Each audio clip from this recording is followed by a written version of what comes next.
Welcome back to Little Mizzlewick, where the cobbles are damp with autumn drizzle and St Jude's bell tower is softened by ivy.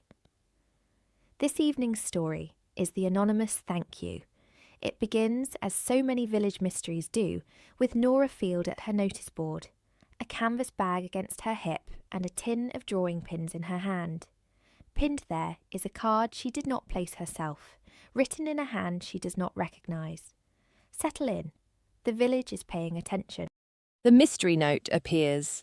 The morning air was cool enough to make Nora Field pull her cardigan tighter as she crossed the cobbled square. St Jude's rose quiet and familiar ahead of her, its bell tower softened by ivy, and the chatter of sparrows settling and resettling in the eaves. The cobbles were still damp from the previous night's drizzle, and they caught the thin autumn light in small, scattered gleams, the way a river sometimes does when you catch it at the right angle. Nora's canvas bag swung against her hip, the small tin of thumbtacks inside rattling with its comfortingly familiar sound. She had that feeling she always had when the season shifted properly into autumn, a sense of things gathering in. The village tended to do the same. People spent less time lingering in gardens and more time passing one another in doorways, exchanging a few words about nothing much and meaning quite a lot by them. She had kept the St Jude's noticeboard tidy for decades, first as postmistress and now in retirement. It was, she had always thought, one of those roles that sounded smaller than it was. To a passing stranger, a notice board was just a board, a few sheets of paper and some drawing pins. But to Nora it was something more. The texture of a community, lost mittens and found cats, choir rehearsals, second-hand lawnmowers, harvest festival posters, baby announcements, the occasional dignified notice marking a life well lived. They stitched the village together in small, ordinary ways that most people never quite examined. She reached the board and stood before it with the practised eye of long habit. The Harvest Festival flyer was peeling at the corners, the glue softened by last night's drizzle. She would need to repin it. Someone had put up a notice about a jumble sale in the village hall, written in Claire Henderson's familiar neat hand. There was something tucked behind one of the plant sale notices that turned out to be a reminder about the reading group, slightly damp at the edges. She dealt with these things in turn, smoothing, repositioning, pressing fresh tacks with a satisfying firmness into the cork. And then she saw it. It was not something she had pinned herself, and it had not been there yesterday afternoon. A card, unlike anything else on the board, thick, cream-coloured, the sort of paper more at home on a wedding invitation than a public notice board. Its edges were softly deckled, as if the paper had been made rather than simply manufactured. The handwriting was steady and elegant, the kind Nora associated with fountain pens and a particular generation, the loops and curls of a style that no longer appeared in school exercise books. She leaned closer and read.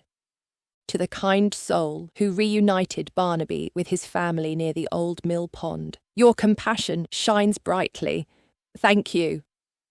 Nora's breath hitched. Barnaby, Margaret Henderson's ginger cat, had been missing for 2 days the previous week. She had seen the frantic lost cat posters going up along the lanes, printed in the slightly blurry way of something produced in a hurry on a home printer. Simon had been seen driving slowly along the back roads, calling the cat's name with an air of quiet desperation he was trying to disguise. Barnaby had come home, and everyone had been relieved.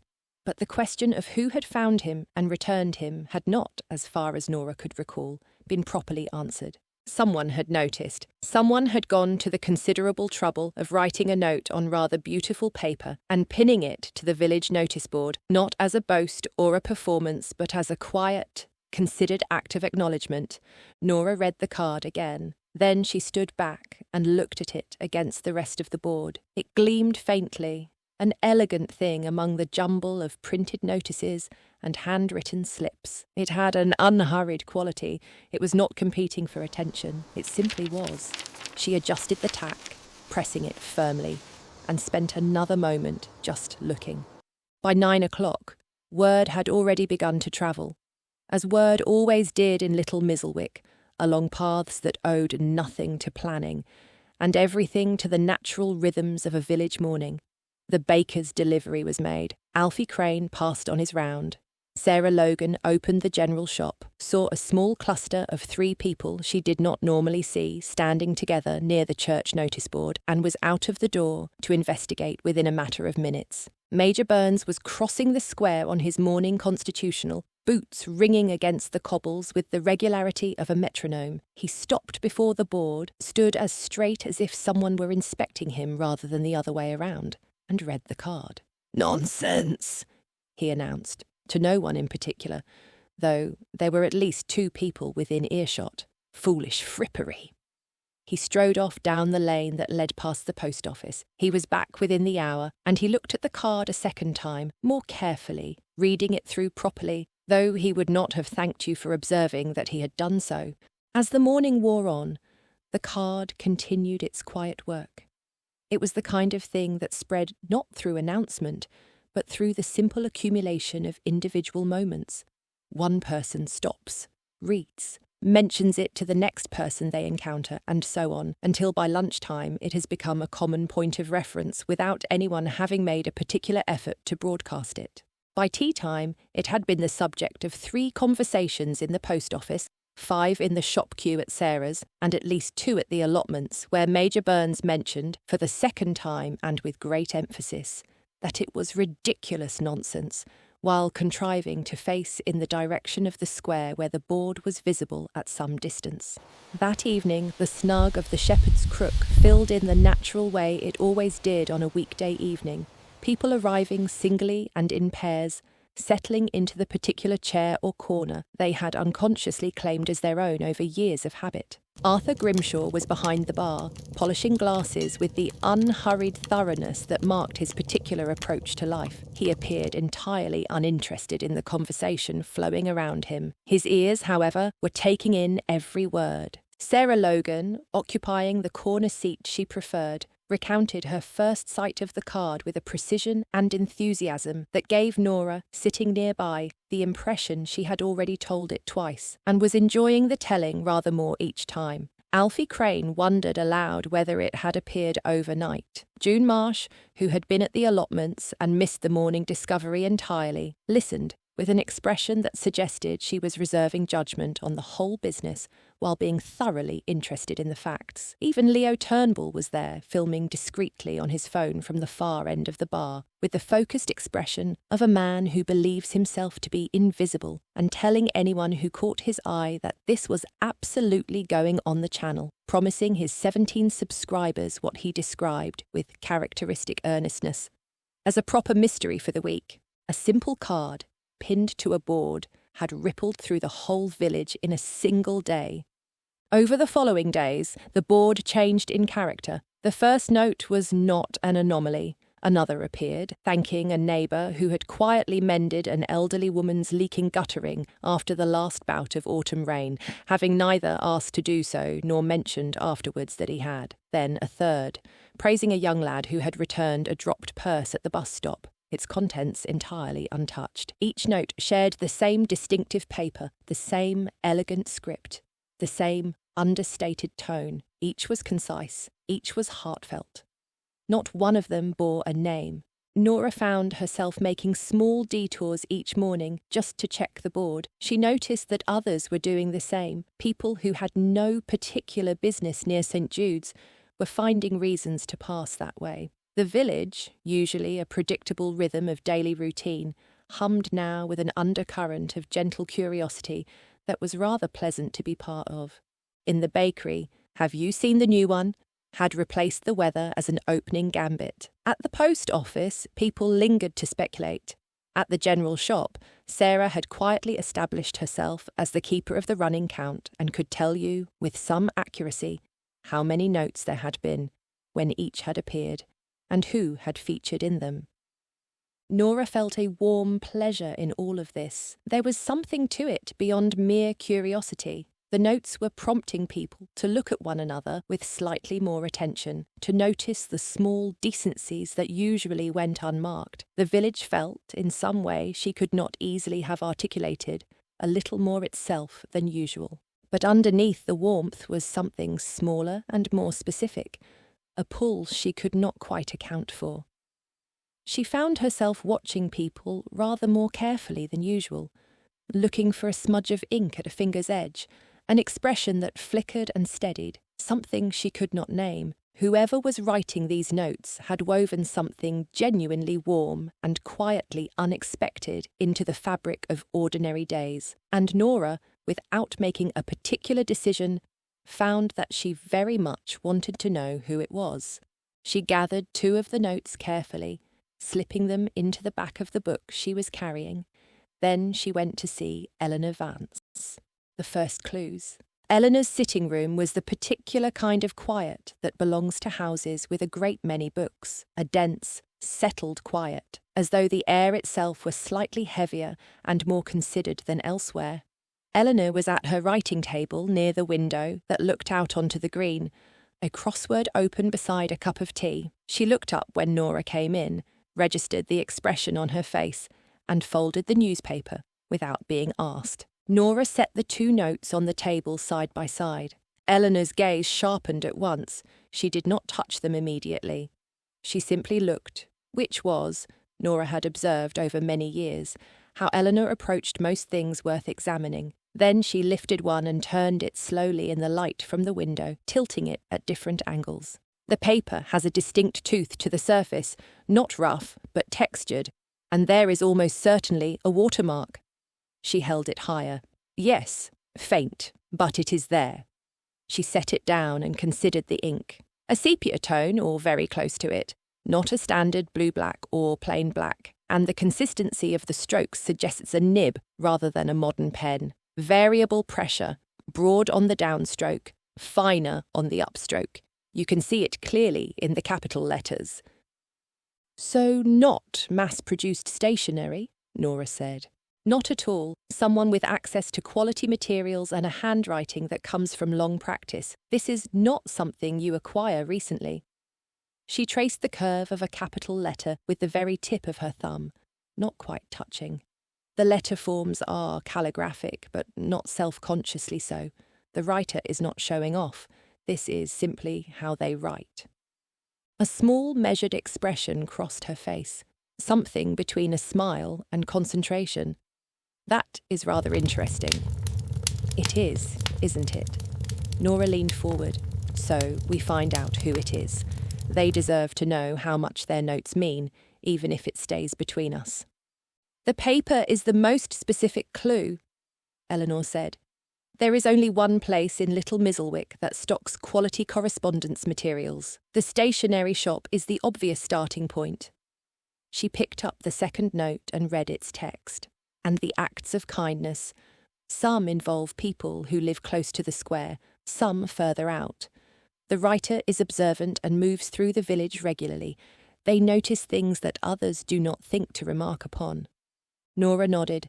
Someone who is simply paying attention.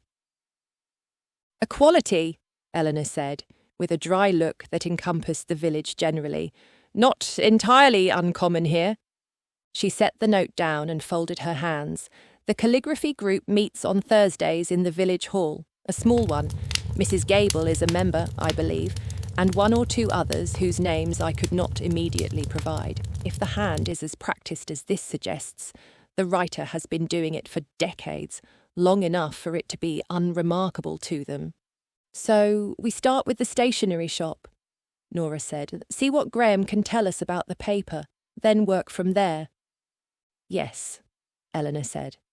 It felt like a reasonable plan rather than a dramatic one, which suited them both. She reached for a small notebook and wrote 2 words at the top of a fresh page. They did not make any sort of ceremony of it. That was not their way. Watching and waiting. On her way out, Nora paused at the door. We should watch the board as well. If they post in person, we might catch them at it. Eleanor had agreed to this, though with reservations she expressed without excess. Observation is a strategy. Waiting is not. When do these notes tend to appear? Nora thought about it honestly. I have never once seen them being posted. I check the board each morning, and they are simply there. Occasionally one appears in the afternoon. Then we cover both hours, Eleanor said, alternating, so neither of us is there long enough to become conspicuous. And so their vigil began. The first afternoon, Nora settled herself on the bench near the oak at the edge of the square, a library book open in her lap, at a page she did not read. The air smelled of damp stone and the distant wood smoke of someone's early fire, and a robin moved along the top of the churchyard wall in small, precise hops, investigating things invisible to anyone else. Nora watched the notice board with the air of a woman engaged entirely with her book. Villagers came and went in the particular patterns of a Wednesday afternoon. Mrs. Henderson came across the square with her wicker basket, heading for the butcher's. Alfie Crane passed on his afternoon stretch of the round, pausing briefly to remove an outdated notice from the board with the efficiency of a man who has been doing this sort of thing on behalf of other people his entire working life. He glanced at the thank you cards as he did so, with an expression that suggested mild interest, followed immediately by the decision that it was none of his business, and continued on his way. 2 of the Henderson grandchildren ran through the square being chased, or chasing, it was difficult to say which, one of the Armitage dogs. The sun moved across the rooftops by degrees. No one approached the board with the manner of a secret keeper. Eleanor took the following afternoon. She brought her folding chair, a pair of opera glasses, which she had owned since a brief and long-ago period of birdwatching, and a flask of tea. From her position near the bench, she observed the board with steady attention, noting arrivals and departures in her notebook with the brevity of someone who has spent 30 years writing precise comments in margins. The notes were all there, pinned neatly. Several people paused to read them. No one produced a fresh one. "This is rather like watching paint dry," Nora remarked, on a grey Thursday afternoon, midway through the week, when nothing had moved for an hour and the square was as quiet as it ever became. Eleanor poured tea from the flask with the exactness of a woman for whom half measures of any kind were not an option. Paint eventually dries. Our writer does not appear to be working on our schedule. Her tone was dry, but Nora had known Eleanor long enough to recognise the particular cast of her expression. That meant she was just as curious and just as exercised as Nora, and simply declining to perform it. They saw nearly everyone in the village pass the board at some point across the 5 days of their vigil. Reverend B came out of the church and read the latest note with a smile that she directed at the card as if it were a person. Simon Henderson stopped one morning, his hands in his butcher's apron pockets, and stood reading rather longer than a busy man strictly needed to. Leo Turnbull passed several times, filming each of the cards individually with the concentrated approach of a documentary maker, and once stood for a full 4 minutes filming himself, explaining the mystery to an imaginary audience while a small queue of bemused shoppers built up behind him, waiting to get past. But no one, not once, produced a fresh note. No one arrived at the board with the look of someone who had come to do something rather than simply to read. The notice board remained static between appearances. The note writer, it was becoming clear, was either very early in the mornings or very late in the evenings, or had some other means of timing that defeated observation entirely. "We are not going to catch them in the act," Eleanor said on the 5th afternoon, with the tone of someone who has reached a conclusion they should perhaps have reached earlier. "Let us try the materials." The paper trail. Henderson Stationery occupied the same modest frontage it always had, wedged between the post office and a small insurance broker's that nobody Nora could name had ever actually visited. The bell above the door chimed as they entered, a sound Nora associated with a particular kind of old-fashioned shop that had not yet decided whether to modernise and had reached a comfortable accommodation with staying exactly as it was. The interior smelled of fresh paper and a faintly woody ink smell, pleasant and specific, the smell of a room that has housed the same materials for a great many years. Display stands held greeting cards in their neat cellophane sleeves. One wall was given over entirely to notebooks of various sizes and purposes. Behind the counter, Graham Henderson was bent over a supplier's catalogue with the focus of a man engaged in something important, his spectacles balanced near the tip of his nose. He looked up with a pleased expression when he heard the bell. "Afternoon, Nora. Eleanor, can I help with something particular today?" Nora produced one of the thank you notes and held it so that only the blank reverse edge was visible. "We are trying to trace the origin of this paper, Graham. It is rather distinctive. We wondered if you might recognise it." Graham accepted the edge with careful hands. He turned it over and held it to the light from the high window. His expression shifted from polite helpfulness to genuine engagement. The look, Nora thought, of a man in his element. "Yes, I know this." He turned it once more, testing the texture between his fingertips. "Parchment finish, imported stock, not domestically made. I have had it in once. Ordered a larger pack, perhaps 8 or 9 months ago now, possibly a little longer. Beautiful paper, takes fountain pen ink particularly well and doesn't bleed at the edges." He set it down with the care one gives to something one respects. "I don't sell much of it, I'll be honest. It is not inexpensive. Most people who come in for correspondence paper want something serviceable rather than something fine." "Do you remember who bought it?"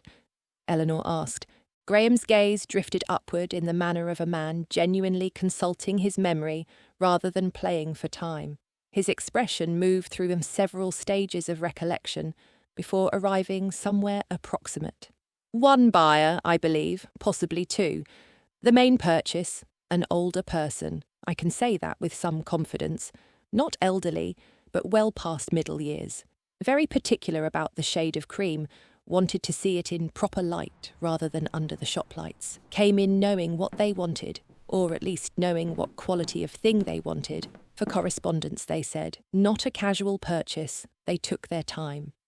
He shook his head slightly. "I cannot put a name to the face, I'm afraid. Memory is not always reliable for individual transactions. I do remember the conversation being pleasant." Eleanor leaned forward slightly. "Was there anything else that struck you about them?" Graham thought about this with more care than Nora had expected. "They asked whether I stocked good pen nibs. I said I had a limited range. They said they had their own pen and were happy with it. That's the sort of thing you remember." He paused. "Someone who takes that sort of care with their tools, uses a good pen, wants paper that's worthy of it." Nora smiled pleasantly. "That is very helpful, Graham." Graham Henderson gave them the look of a man who was not entirely certain what he had been helpful about, but was disinclined to press the matter, and returned to his catalogue with the expression of someone settling back into something agreeable after a slight interruption. Connecting the dots. Back at Eleanor's kitchen table, the notebook open between them and a pot of tea doing its work, they assessed what they knew. "Older person," Eleanor said, writing at the top of a fresh page. "Well established in the village. The notes reference events and people they know, and they know them well enough to name the kindness specifically. They move through the village regularly. They write with a practised calligraphic hand. They use a fountain pen of quality and care about their materials. They observe things that other people do not notice or do not think to remark upon. And they do not want recognition," Nora added. "The anonymity is deliberate. They have taken care with it." Eleanor wrote this down. That last point is perhaps the most informative. Someone who performs an act of kindness and wishes to remain unacknowledged is one thing. Someone who goes to this length to celebrate the kindness of others while ensuring their own name never appears is quite particular. It suggests either a strong sense of privacy or a very settled idea about what the notes are for. "Both, perhaps," Nora said. "Both, perhaps," Eleanor agreed. They began with what Eleanor called, without drama, a working list. The calligraphy group was the most specific lead. Eleanor knew Mrs Gable attended. She believed 1 or 2 other women of a similar generation did also, though she could not say whether the group still met regularly. The village hall Noticeboard had not carried a notice about it recently, which might mean it continued quietly by arrangement, or might mean it had lapsed. Beyond that, they were looking for an older resident of established presence in the village, someone observant, private, and possessed of what Nora could only describe as a particular kind of thoughtfulness, the sort of thoughtfulness that expresses itself not in grand gestures, but in small, sustained attention to the lives going on around it. They began making social calls. The first 3 visits, managed over 2 afternoons under various plausible pretexts, eliminated 3 candidates. One wrote in a cramped and difficult hand that bore no resemblance whatsoever to the flowing elegance on the cards. Another had recently moved away from a classical italic style following an injury to her wrist. A third, a gentleman who had seemed to Eleanor a reasonable possibility, turned out to write in a perfectly legible but entirely unpractised hand, the product of utility rather than cultivation. Eliminating people is still progress, Eleanor said as they walked between visits one afternoon through the lane that ran alongside the back of the allotments. The air smelled of turned earth and the faint sweetness of late-season herbs. It feels very like the opposite, Nora said honestly, but I take your point. They visited a retired school teacher who had once taught calligraphy to the primary school children and whose own hand, when Nora contrived a reason for her to write something down, turned out to be considerably less accomplished than her teaching had apparently been. A woman known for producing beautifully lettered labels for her homemade preserves proved, on closer examination, to use a particular italic that was entirely different in style and character from the notes. A retired solicitor who had come to the village some 20 years ago and whose correspondence was always remarked upon as exceptionally well presented was, unfortunately, spending the month in Portugal and could not be conveniently visited. That leaves us with the calligraphy group properly, Nora said, as they turned back towards the square on the 4th afternoon. The light was going early, the way it does in October, dropping the temperature by several degrees in a matter of minutes as the sun sank behind the trees. She pulled her cardigan around herself. And Mrs Gable is the name we keep coming back to. She is, Eleanor said. She did not add anything to this, but Nora, who had known Eleanor for a very long time, noticed the particular quality of her silence. They stopped for a moment at the edge of the square. Across the cobbles, the noticeboard was just visible in the thickening dusk. The cards gleamed faintly in the last of the light. "Tomorrow afternoon," Nora said. Eleanor nodded. "Tomorrow afternoon." The gentle reveal. The lane that led to Mrs Gable's cottage was one of those village lanes that seemed slightly removed from the rest of Little Mizzlewick, though it was not in fact very far at all. The houses along it were older, their front gardens given over to serious horticulture rather than decorative planting, proper gardens with purpose and knowledge behind them. Mrs Gable's was the best kept of all of them, even in October, when most gardens had begun their retreat into bare earth and waiting. Hers still held colour and structure. The rose bushes along the front path had been properly pruned for the season, and the climbing plant along the left-hand wall had been trained with a care that spoke of long acquaintance between the gardener and the particular habits of the plant. Nora felt a quiet nervousness as they came up the path, not unpleasant. More like the feeling before opening a letter you suspect may contain good news. "Garden questions first," Eleanor murmured, half to herself. "Roses," Nora agreed. "Very convincing." She knocked. After a moment the door opened and Mrs Gable appeared, silver hair pinned neatly at the nape of her neck, a cotton apron worn over a blouse and cardigan, the expression of a woman who has been pleasantly interrupted in the middle of something she was not finding especially absorbing. She looked mildly surprised and entirely pleased. "Nora, Eleanor, how lovely." "We were just coming past," Nora began, with the performance of ease that neither she nor Eleanor was particularly skilled at, "and we were saying how well your front garden is looking, even now. Ours are a sorry state by comparison." Mrs Gable's expression warmed considerably. There was nothing perfunctory about her interest in the subject. "Come in. Do. I was just about to put the kettle on. The roses need a good mulch this weekend, if I can manage it. I'll tell you what I use." She stepped back, and they followed her into the hallway and through to the sitting room. It was the sitting room of a woman who had lived in it a long time and arranged it exactly to her own liking, without reference to any outside authority on the subject. The furniture was a mixture of things clearly inherited and things chosen. An old upholstered armchair that had seen better decades, a small sofa with cushions in different patterns that somehow agreed with one another, a writing table against the far wall with its back to the window, shelves of books, a mantelpiece occupied by a clock and several small photographs. The smell of the room was of lavender and something faintly waxy, and the particular indefinable smell of a house where the same person has lived contentedly for many years. Nora's eyes moved across the room with a thoroughness she hoped did not show.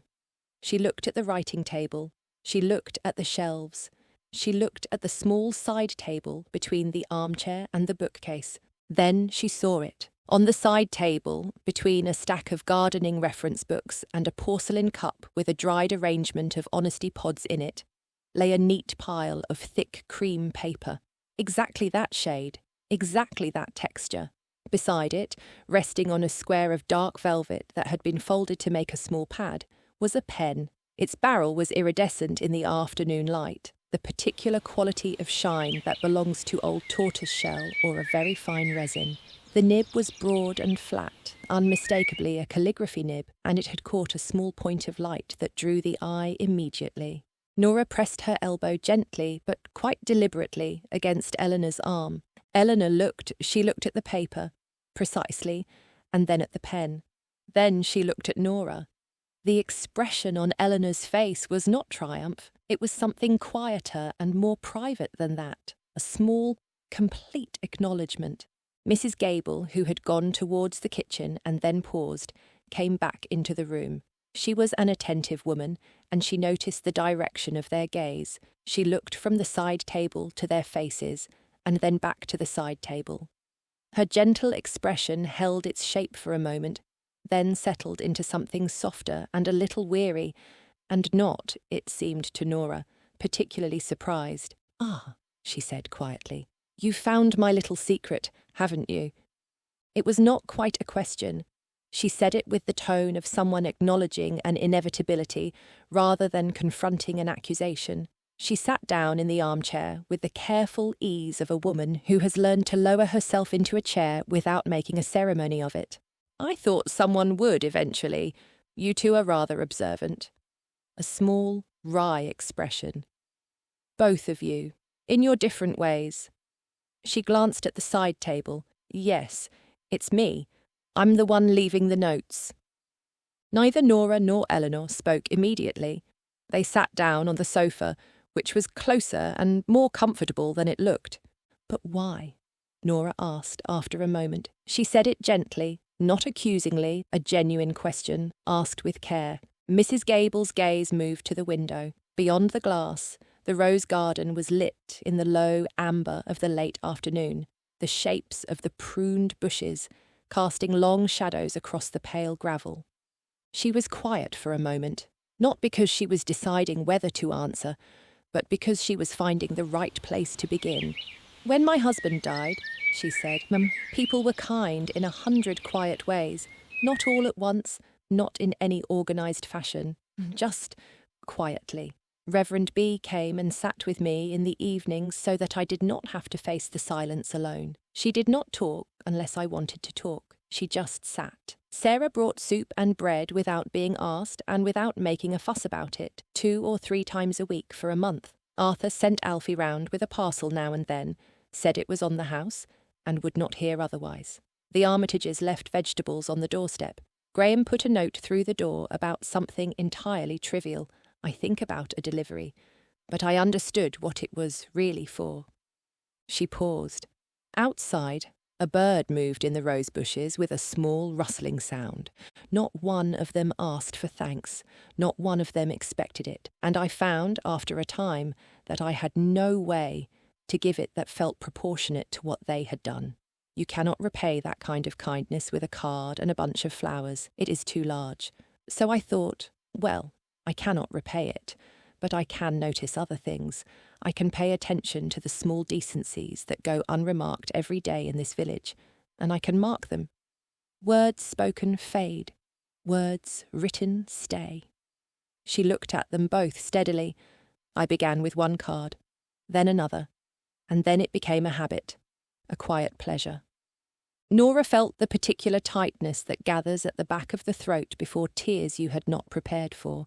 She thought of the square these past weeks, lighter somehow, more attentive to itself. She thought of Major Burns and his second look. She thought of Simon Henderson stopped outside the church with his hands in his pockets, reading. She thought of Reverend B pressing her palm flat against the board for a moment, steadying herself. All of it traced back to this quiet woman with her roses and her pen and her careful, years-long handwriting. Mrs Gable looked at them with eyes that were bright, but perfectly steady. I must ask you not to tell anyone. I mean that quite sincerely.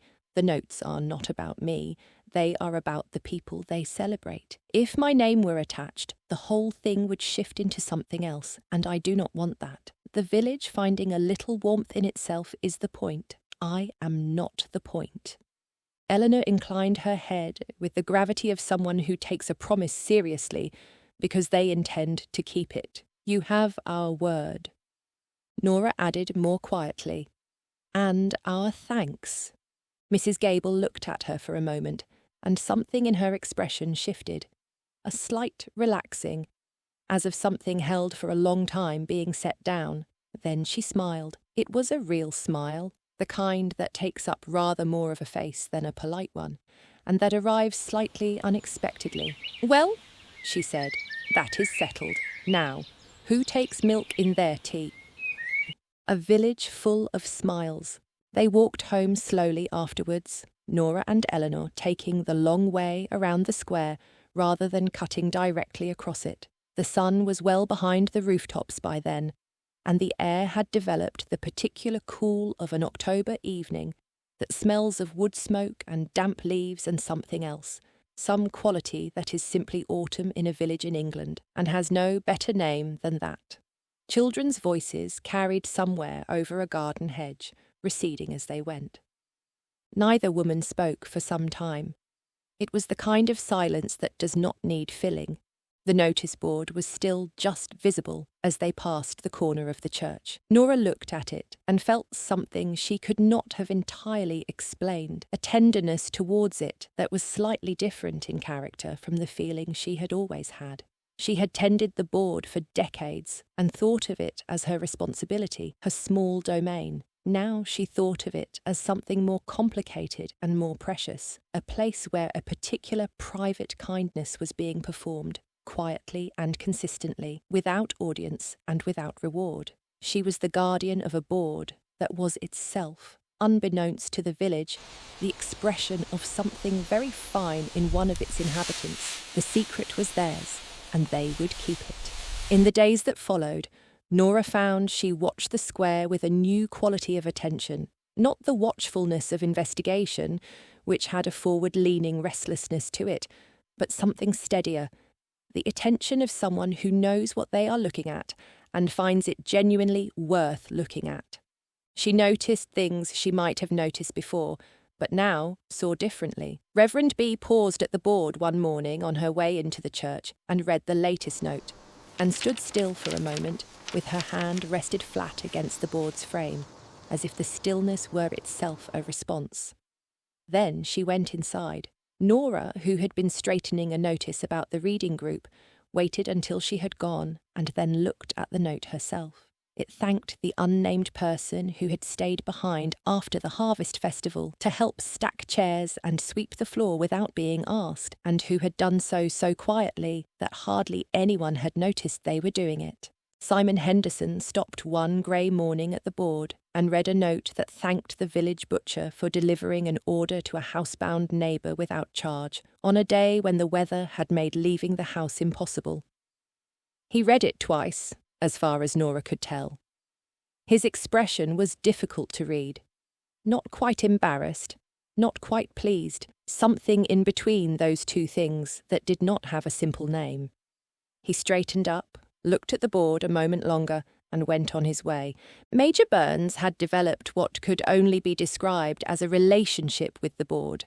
Though he would have denied this strenuously, he passed it every morning on his constitutional and stopped to read whatever was there for precisely the amount of time he could tell himself was a brief and disinterested glance. He had been observed by Alfie Crane on his round, spending rather longer than this on 3 separate occasions, and he had been observed on one occasion by Sarah Logan, who happened to look out of the shop window at the right moment, standing before the board in the early morning quiet when almost no one else was in the square, reading with an expression on his face that she described afterwards, to no one except Alfie, as almost soft.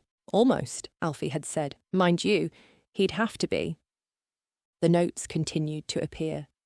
There was no regular pattern Nora could pin down, sometimes in the early morning before she arrived to check the board, sometimes during the day in a gap she had not been watching. Each was on the same cream paper, in the same steady hand. Each was brief, specific, and entirely sincere. Mrs Gable, it was becoming clear, missed nothing.